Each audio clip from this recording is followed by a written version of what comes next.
Boy, He's with. They're building me. It's supposed to be the most beautiful steel guitar ever built, and I imagine it is. It's going to be pearl white. The body's pearl white.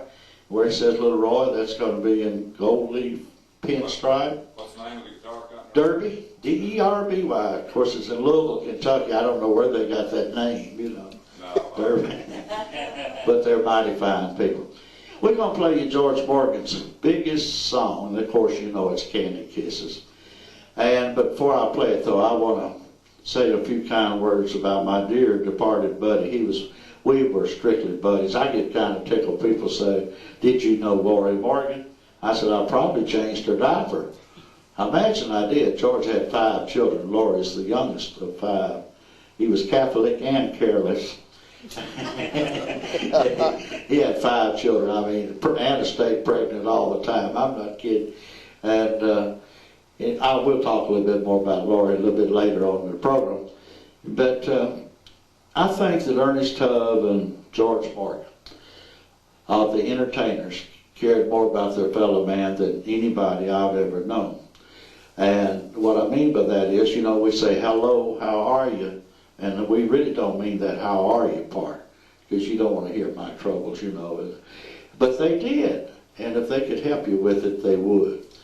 And I suppose the best way to describe George Morgan, tell you what kind of man he was a great singer, but far more important than that, he was a great, warm, kind-hearted human being. And that's more important than being a great singer or great anything else.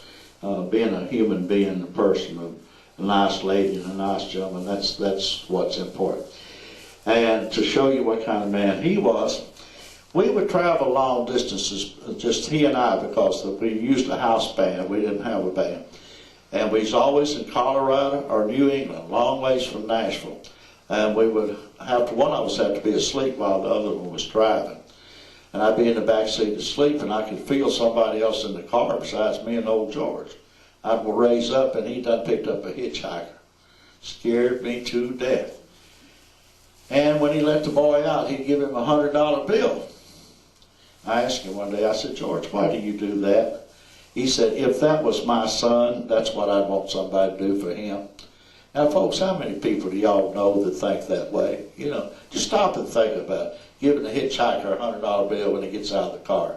Very few, if any. In fact, I think he was the only one. He was a real man. And here's his biggest song, Candy Kisses. Very good, Carol.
You're having a good time, right?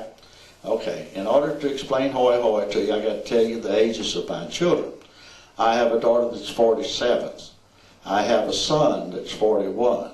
I have a daughter that's 14 I'm about to introduce you to. And I have a daughter that's 12. Now, y'all about to catch on what hoy hoy is all about?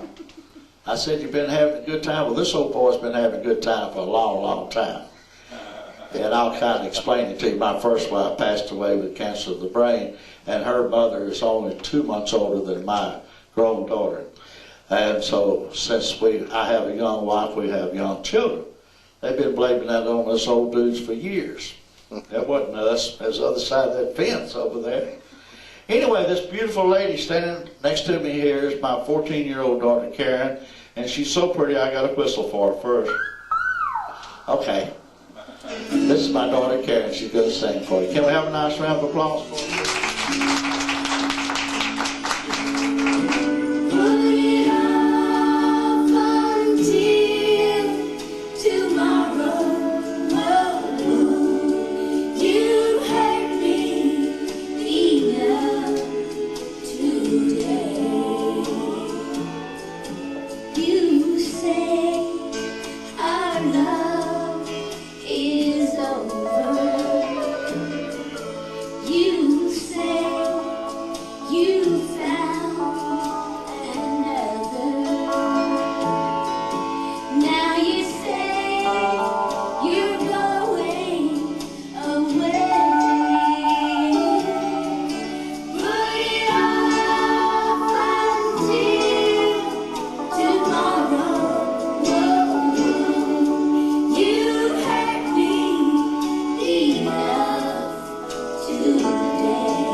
Out of this song. Dolly's Uncle Bill Owen wrote it, and he says, tomorrow, whoa, what is that?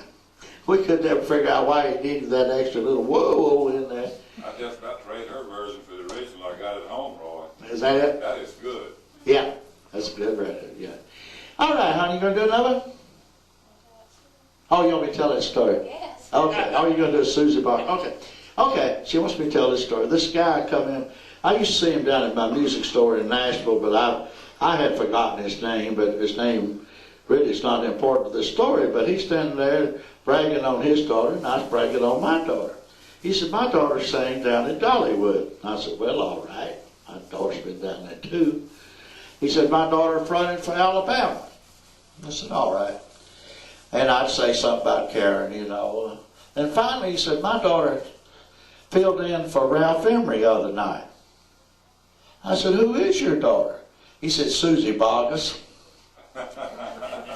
Pretty popular little young lady. And